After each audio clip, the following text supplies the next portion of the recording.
나는 김영섭입니다. 올해 82살이고요. 서울에서 태어나 평생을 경기도의 작은 도시에서 살아왔습니다. 이 나이에 이런 글을 쓰게 될 줄은 몰랐습니다. 그것도 가족 이야기를. 정확히는 며느리 이야기입니다. 아내는 12해 전에 세상을 떠났습니다. 그날 이후 이 집은 조용했지만 외롭진 않았습니다. 큰아들 김진수와 며느리 김정미, 손자 태호가 함께 살았기 때문입니다. 그들과 함께 산 세월이 15년이 넘습니다. 처음엔 감사했습니다. 노인 혼자 사는 세상, 무서울 것도 많고 불편한 것도 많은데 내 곁에 가족이 있다는 것만으로도 든든했지요. 특히 며느리 김정미는 조용하고 살갑진 않지만 예의 바른 사람이었습니다. 아침이면 꼭 인사했고 식사도 같이 하자며 불러주곤 했습니다. 가끔은 손자 태호가 학교 숙제를 물어보며 내 방에 들어오면 그 아이의 목소리만으로도 하루가 밝아지곤 했습니다. 그런데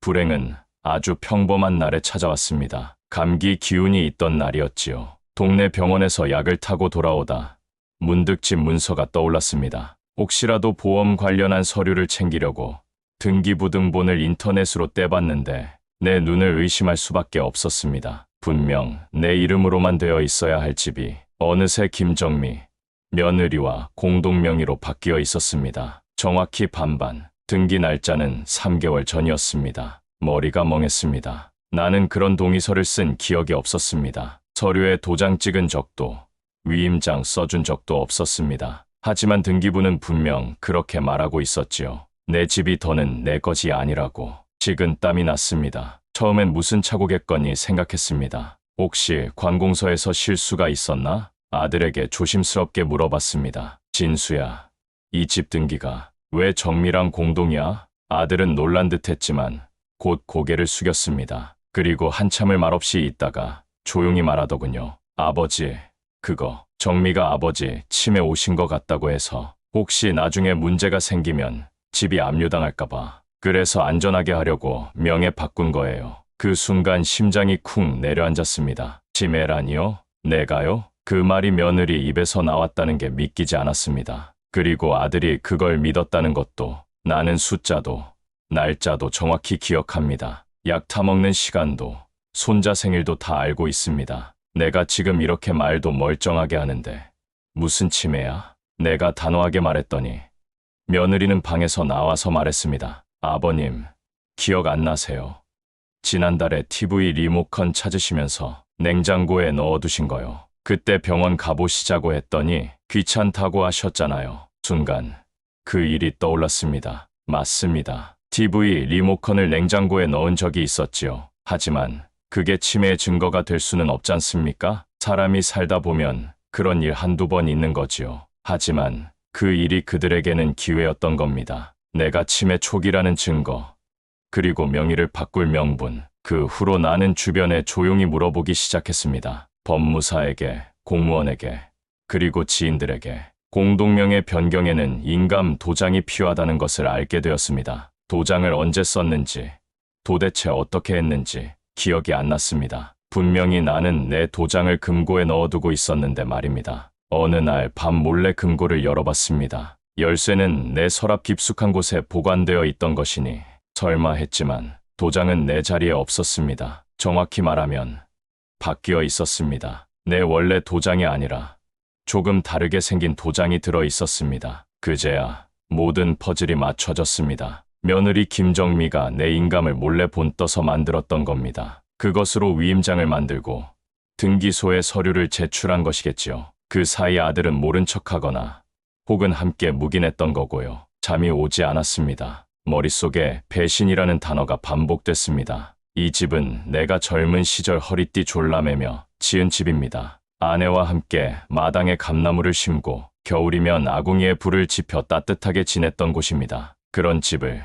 가장 믿었던 가족이 빼앗은 것입니다. 그것도 내가 치매라는 말도 안 되는 명분으로. 자존심이 상했습니다. 아니, 자존심 정도가 아니라 존재 자체가 무너지는 느낌이었습니다. 나는 그날 밤 수첩에 한 문장을 썼습니다. 나는 멀쩡하다. 내 정신은 내 것이다. 그리고 다음 날 나는 변호사 사무실을 찾아갔습니다. 법은 나를 보호해 줄까? 아니면 이 나이에 그런 것도 소용없을까? 그것조차 모르겠는 상태였습니다. 하지만 한 가지는 분명했습니다. 이대로는 살 수 없다는 것, 그리고 이 이야기를 지금 누군가에게 들려줘야 한다는 것. 이제부터 내가 겪은 이야기를 하나씩 말해보려 합니다. 지금부터가 진짜 시작입니다. 나는 변호사 사무실 문 앞에서 몇 번이고 숨을 고르며 서 있었습니다. 처음으로 내 억울함을 세상에 말해야 할 것 같아서였습니다. 사무실 안으로 들어서자 중년의 변호사가 내게 자리를 권했습니다. 나는 천천히 앉아 내가 겪은 일을 하나하나 설명했습니다. 도장을 어떻게 도용당했고 어떻게 며느리 김정미와 아들 김진수가 내 집을 공동명의로 바꾸었는지. 그는 고개를 끄덕이며 말했습니다. 어르신, 이건 단순한 가족 간의 다툼이 아닙니다. 자문서 위조 및 부정등기일 수 있습니다. 그 말이 내 마음에 박혔습니다. 법적인 문제라는 말에 마음이 조금 놓이기도 했지만 한편으로는 며느리를 경찰서로 끌고 가야 하는 상황일 수도 있다는 사실이 아득했습니다. 하지만 여기서 멈추면 내 인생 마지막이 너무 비참하게 끝날 것 같았습니다. 그래서 나는 진행하기로 했습니다. 첫 번째로 해야 할 일은 진료 기록을 확보하는 것이었습니다. 나는 정신과에 가서 인지능력 검사를 받았고 결과는 정상이었습니다. 나는 82살이지만 일상생활에 전혀 문제가 없었습니다. 기억력 테스트, 언어 능력, 계산 능력 모두 평균 이상. 그 진단서는 내 가장 강력한 무기였습니다. 변호사는 그 자료를 들고 곧장 등기소에 사실확인 요청을 했고 김정미가 제출한 위임장과 인감증명서, 사본을 요청했습니다. 며칠 뒤 도착한 자료에는 놀라운 사실이 담겨 있었습니다. 위임장 서명란에 있는 서명은 분명히 내 글씨체가 아니었습니다. 도장도 분명 위조였습니다. 나는 분노보다 허탈했습니다. 아들이 아닌, 며느리가 아닌, 남보다 더한 사람들이었습니다. 나는 정면 돌파하기로 마음먹었습니다. 진수와 김정미를 마주 앉혔습니다. 그리고 내가 모든 사실을 알고 있다는 것을 말했습니다. 처음엔 둘 다 말이 없었습니다. 그런데 잠시 후 정미가 벌떡 일어나 소리를 질렀습니다. 아버님이 나중에라도 정신 나가시면 그때 이 집 때문에 자식들 싸움 나는 거 싫었어요. 진수는 말없이 그 옆에서 눈을 내리깔고 있었습니다. 나는 조용히 말했습니다. 너희들이 날 미리 죽인 거야. 정신적으로, 인격적으로. 그날 이후 나는 그들과 말을 섞지 않았습니다. 그 다음 한 달은 지옥 같았습니다. 정미는 내가 집 안에 있으면 일부러 큰 소리로 전화를 하고 치매라더니 요즘엔 멀쩡한 척 자라내라며 비아냥거렸습니다. 손자 태호마저도 어느 순간 나를 피하기 시작했습니다. 할아버지, 엄마가 할아버지, 지금 화나 계시니까 조심하래요. 그 말이 가장 가슴 아팠습니다. 내가 가장 사랑했던 손자가 나를 무서워하기 시작한 순간이었으니까요. 하지만 나는 물러설 수 없었습니다. 내가 아무 행동도 하지 않으면 나는 단지 나이 든 사람, 불쌍한 노인으로 기억될 뿐이었습니다. 소송은 시작되었습니다. 정확히 말하면 부동산 소유권 이전 등기 무효 확인 청구 소송. 나는 원고였고 피고는 내 며느리 김정미였습니다. 소장을 제출하고 나니 정미는 그제야 화해하자며 접근하기 시작했습니다. 아버님, 그거 너무 큰일이에요. 가족끼리 이러면 안 되죠. 나는 그녀에게 단호히 말했습니다. 가족끼리 이러면 안 될 짓을 먼저 한 건 내가 아니니?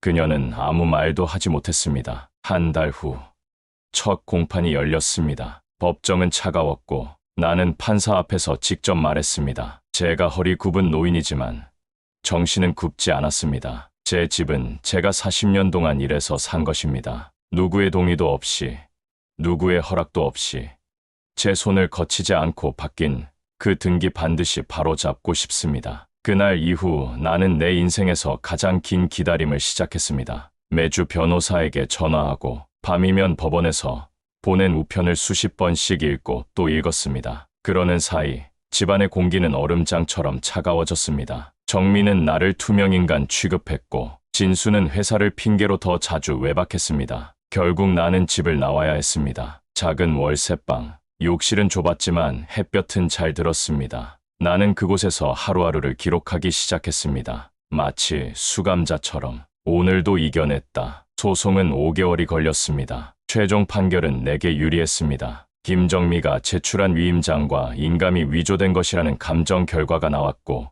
정신과 진단서도 결정적인 증거가 되었습니다. 판사는 말했습니다. 피고는 원고의 인지 능력이 저하되었다는 추측만으로 위임장을 위조했고 이는 명백한 불법행위입니다. 판결이 나던 날 나는 고개를 떨구고 조용히 말했습니다. 감사합니다. 내 집은 다시 온전히 내 것이 되었습니다. 하지만 그 집으로 다시 돌아가진 않았습니다. 그 집엔 신뢰가 없었고 정이 사라졌기 때문입니다. 나는 새로 얻은 작은 집에 감나무를 다시 심었습니다. 작은 화분이지만 매일 아침 물을 주며 기도합니다. 나처럼 속지 말고 나처럼 무너지지 말기를. 사람은 나이가 들어도 당하는 게 두렵지 않습니다. 모르는 채 지나가는 게 두려운 겁니다. 그리고 나처럼 가장 가까운 사람에게 가장 깊이 배신당한 노인은 자신을 믿는 힘 하나로만 살아남는다는 걸 나는 이제 압니다. 판결이 끝난 날 나는 법정을 나서며 하늘을 바라봤습니다. 뿌연 구름 사이로 햇살이 비추고 있었고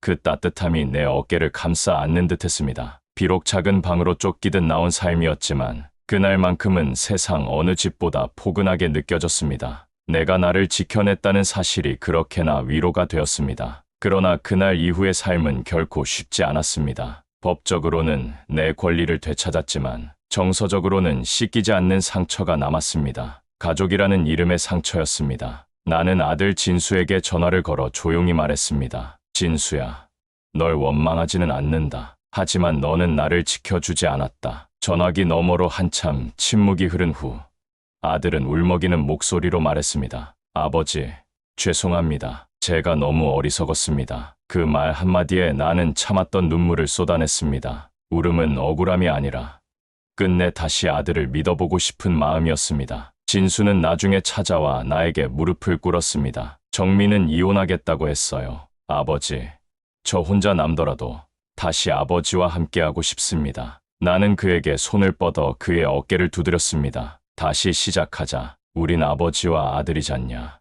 그러고는 묵묵히 감나무 화분 옆에 그를 앉혔습니다. 그리고 매일같이 내가 썼던 일기장 한 권을 꺼내 건넸습니다. 그 안에는 그를 생각하며 썼던 수많은 날들의 기록이 있었습니다. 진수야, 나는 너를 원망하지 않으려고 이걸 쓴 거다. 내 마음을 정리하려고. 그는 그날 이후로 나를 도왔습니다. 새로 구한 전세방으로 나를 모셨고 하루 3번 식사를 챙기며 나의 건강을 살폈습니다. 사람들은 말합니다. 노인은 혼자 남는다고. 맞습니다. 세상에서 가장 외로운 사람은 믿었던 사람에게 배신당한 노인입니다. 하지만 그 외로움이 나를 더 단단하게 만들었습니다. 나는 다시는 당하지 않겠다고 마음먹었습니다. 그리고 그 마음은 어느새 나를 이웃에게, 사회로 향하게 했습니다. 나는 주민센터에 찾아가 노인 법률 상담 자원봉사를 하겠다고 말했습니다. 공무원은 의아한 표정이었지만 내가 보여준 서류와 판결문을 보더니 고개를 끄덕였습니다. 어르신, 같은 일 겪으신 분들 많아요. 정말 많습니다. 그렇게 나는 매주 금요일마다 상담실에 앉아 노인들을 만났습니다. 첫 손님은 올해 75세 박금자 할머니였습니다. 아들이 제 도장을 가져가서 대출을 받았어요. 집이 경매에 넘어간대요. 그 말을 듣자마자 나는 박금자 할머니 손을 꼭 잡고 말했습니다. 저도 겪었습니다. 저도 그런 줄 몰랐습니다. 우리 같이 해결합시다. 그날 박금자 할머니는 울었습니다. 자기 이야기를 처음으로 들어주는 사람이 있다는 것에 감사하며 그 다음은 989 년생 5선택 어르신이었습니다. 딸이 요양원 계약서를 몰래 썼다고 말했습니다. 나는 아직 내 발로 걸을 수 있는데 날 요양원에 가둬놓으려고 했어요. 나는 깊게 숨을 쉬고 말했습니다. 선택 어르신, 당신은 아직 선택할 수 있습니다. 당신 삶을. 그 말이 어르신에게는 큰 힘이 되었던 것 같습니다. 그는 다시 집으로 돌아갔고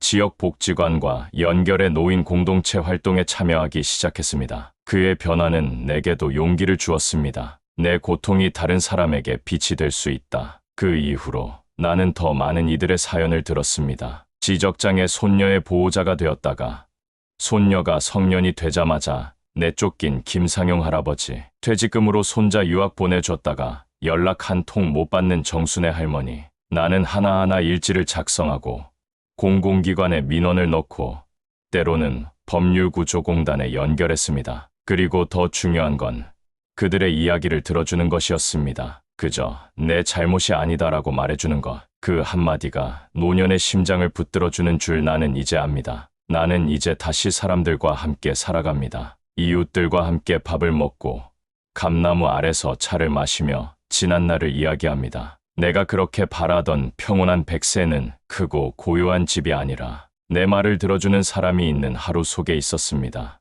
나는 요즘도 아침에 눈을 뜨면 내 방벽에 붙여둔 문장을 읽습니다. 나는 오늘도 나를 지킬 것이다. 혹시 지금 이 글을 읽고 계신 분 중에 나처럼 억울하게 마음의 문을 닫고 계신 분이 있다면 꼭 말해드리고 싶습니다. 당신 잘못이 아닙니다. 우리는 살아있는 존재이고 누군가에게 여전히 필요한 사람이며 우리의 말과 기억은 사라지지 않아야 합니다. 노년이란 세상과 단절되는 시간이 아니라 내 삶의 진심을 돌아보는 시간입니다. 그리고 무엇보다 누군가 나를 속이거나 무시하려 한다면 그 순간부터 나는 싸워야 한다는 걸, 내가 내 삶을 위해 싸울 수 있다는 걸 기억해 주십시오. 저는 오늘도 감나무에 물을 주며 이렇게 말합니다. 지켜냈다. 그리고 살아냈다.